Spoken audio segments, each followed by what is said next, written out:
Hello friends, तो आज हम स्टीरियोकेमिस्ट्री के जो नेक्स्ट टॉपिक है पार्ट 2 बेसिक्स का, जिसमें हम ऑप्टिकल प्रॉपर्टीज डिस्कस करने जा रहे हैं। इसमें क्या है कि हम फंडामेंटल जो पार्टिकल्स हैं हमारे नेचर में, जिसमें इलेक्ट्रॉन्स हैं और इलेक्ट्रॉन्स को हम फर्मियंस टर्म करते हैं क्योंकि उनकी स्पिन वैल्यू हाफ है, और फोटॉन्स को हम बोसोन्स करते हैं टर्म बिकॉज उनकी स्पिन वैल्यू 1 है। और जो लाइट है इलेक्ट्रोमैग्नेटिक वेव की फॉर्म में है। Also they have quantized properties के उनकी स्पिन वैल्यू जो है पार्टिकल्स की उनकी 1 है। तो लाइट का ये नेचर है कि उसमें प्रोपगेशन में जो फील्ड है उसके साथ साथ उसकी पार्टिकल नेचर भी है उसका। तो ये जो लाइट की प्रोपगेशन है, किसी भी लाइट की प्रोपगेशन वो हर एक डायरेक्शन में होती है। उसको सबसे पहले अगर हमने ऑप्टिकल प्रॉपर्टी चेक करनी है तो लाइट की प्रोपगेशन को हमें एक सिंगल प्लेन में करना पड़ेगा। उस सिंगल प्लेन में लाने के लिए हम यूज करते हैं एक पोलराइजर। पोलराइजर एक ऐसा क्रिस्टल होता है जिसमें मॉलिक्यूल्स अलाइंड होते हैं, क्योंकि क्रिस्टल में क्या है कि जो मॉलिक्यूल्स हैं वो या कोई भी एटम्स हैं जो भी उसके लैटिस पॉइंट पे होगा वो एक पर्टिकुलर डायरेक्शन में अलाइंड हो गए, राइट। अगर वो अलाइंड है तो एक सिंगल ऑसिलेशन को वो पकड़ सकते हैं। अगर वो अलाइंड है तो एक सिंगल ऑसिलेशन अगर इसके साथ प्लेन में अलाइन हो जाए तो वो सिंगल ऑसिलेशन इस मॉलिक्यूलर प्लेन को ऑसिलेट करेगी। एक हार्मोनाइज वे में ऑसिलेट करने की वजह से यहां से सिर्फ एक ही प्लेन में हमें आउटपुट मिल सकती है। तो सिंगल प्लेन में लाने का जो काम है वो पोलराइजर करता है। और अगर सिंगल प्लेन में आ जाए जब ये लाइट तो उसको बोलते हैं प्लेन पोलराइज्ड लाइट। और इस सिंगल प्लेन वाली लाइट को हम यूज करते हैं to check optical activity of compounds, organic compounds.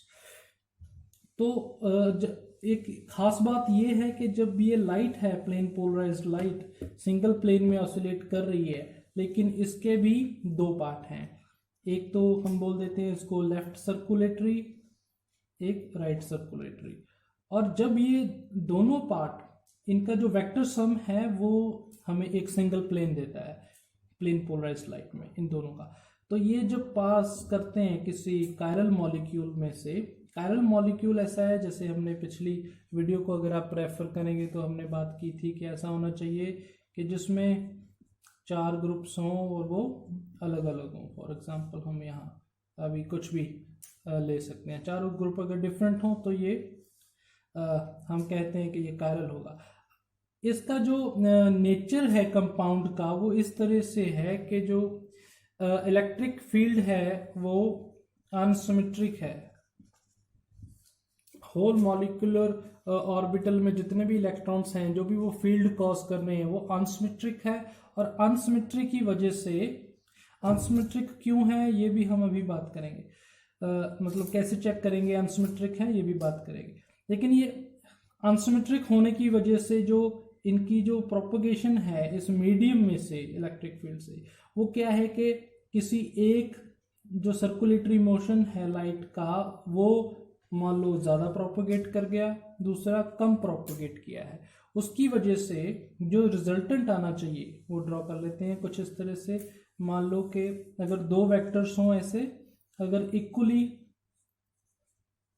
उनकी जो प्रोपगेशन है वो इक्वल होती, जितनी आसानी से ये पास कर रहा है वेक्टर या कंपोनेंट उतनी आसानी से ये पास कर रहा है, तो रिजल्टेंट जो है वो सीधा ही रहता, उसका कोई एंगल नहीं आना था, ठीक है। लेकिन अगर जो मीडियम है हमारा मॉलिक्यूलर एनवायरनमेंट, जो मीडियम है अगर वो डिफरेंट है दोनों के लिए प्रोपगेशन, तो एक ज़्यादा थोड़े टाइम में ज़्यादा क्रॉस मान लो कर जाएगा, दूसरा कम करेगा, तो हमारे पास जो रिजल्टेंट है वो एक्चुअल से थोड़ा रोटेट हो जाएगा, ठीक है। तो इसको हम बोलते हैं कि कोई भी कंपाउंड जो ये रिजल्टेंट अगर चेंज करे इन दोनों की मोशन की प्रोपगेशन में डिफरेंस की वजह से, तो उसको हम बोलते हैं ऑप्टिकली एक्टिव,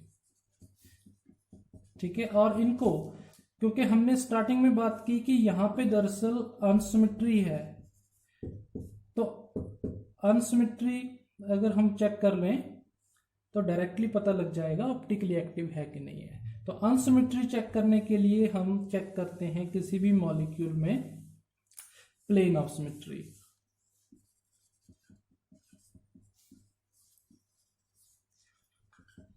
ठीक है, तो प्लेन ऑफ सिमेट्री एक ऐसा इमेजिनरी प्लेन होता है जो हम मॉलिक्यूल में से पास करेंगे और देखेंगे कि उसके प्लेन पास करने के बाद जो रिजल्टेंट आ रहा है वो कैसा है।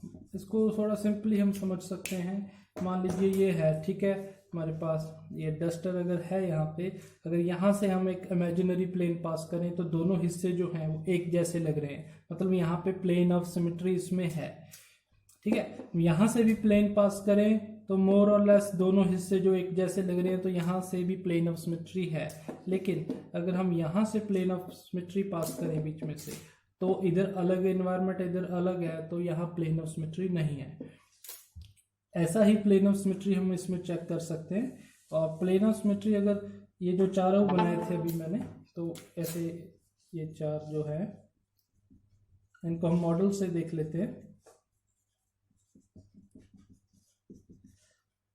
पिछली वीडियो में भी या और वीडियोस में भी हमने थोड़ी सी बात करी है स्टार्ट के ये जो इन द प्लेन मॉलिक्यूल है, ये दरअसल ये हैं जो इन द प्लेन है। ठीक है, आपके लिए ऐसे रख रहा हूं मैं। ठीक है, आप यहां से देख रहे हैं तो ये वाला अभी जो है एटम, ये C2H5 है, ये वाला जो एटम है ये H है यहाँ पे, जो अबव द प्लेन है। ठीक है, आपके लिए बोर्ड का प्लेन ये हो गया, यहाँ से ऐसे बोर्ड का प्लेन है। ठीक है, ये तीनों ब्लू, ब्लैक और ये ऑरेंज, ये आगे प्लेन में, ये बाहर को आ रहा है प्लेन से, ये नीचे साइड जा रहा है रेड। ठीक है, तो अगर हमने कंपेयर करना है तो हमारे पास ब्लू ये होगा, इसी यहीं पे इसको फिक्स कर लो एक बार, है ना। यहाँ पे ये देखने का तरीका होता है। ठीक है, परसेप्शन कैसा है हमारा, इनको हम अलग जो टॉपिक्स हैं आगे जो आएंगे, डैश वेज प्रोजेक्शन, अलग अलग प्रोजेक्शन में, न्यूमैन प्रोजेक्शन। ठीक है जी, अभी मैं इसको डिटेल में नहीं जा रहा, नेक्स्ट वीडियोस में आपको सब मिलेगा। न्यूमैन प्रोजेक्शन हो गया या सॉहॉर्स प्रोजेक्शन हो गया, या ठीक है जो फिशर प्रोजेक्शन है, सारी प्रोजेक्शंस की हम आपस में बात करेंगे। तो यहाँ पे ये इस फॉर्म में अगर है, ये ब्लू होगा, ये H जो ऑरेंज है ये ऑरेंज होगा, राइट। ये अबव द प्लेन जो आ रहा है ये येलो वाला है ये, और ये रेड है। ठीक है, इस ऐसे ड्रॉ किया है, जैसे ड्रॉ किया है वैसे बनाया है अभी। तो यहाँ से अगर हम प्लेन ऑफ सिमेट्री पास करेंगे, चाहे ये वाला प्लेन ऑफ सिमेट्री पास करें, इन द प्लेन वाला, ये इन द प्लेन वाले बॉन्ड है, इन द प्लेन वाला तो ऊपर क्लोराइड है, क्लोरीन, ये क्लोराइड, और नीचे हाइड्रोक्साइड है, तो ये अलग अलग है, तो यहाँ से प्लेन ऑफ सिमेट्री नहीं है। ठीक है, अगर ऐसे ट्राई करें प्लेन ऑफ सिमेट्री पास करना, इस तरह से भी प्लेन ऑफ सिमेट्री नहीं होगा, क्योंकि इधर ये वाला है C2H5 और इधर H है, तो इसमें प्लेन ऑफ सिमेट्री नहीं है। इसका मतलब ये कायरल होगा और ये ऑप्टिकली एक्टिव होगा। ठीक है, आई होप कि आपको वीडियोस अच्छी लग रही है और आप इसको शेयर करोगे ताकि मैं जल्दी से जल्दी और सारे टॉपिक लेके आऊँ आपके लिए। Thank you.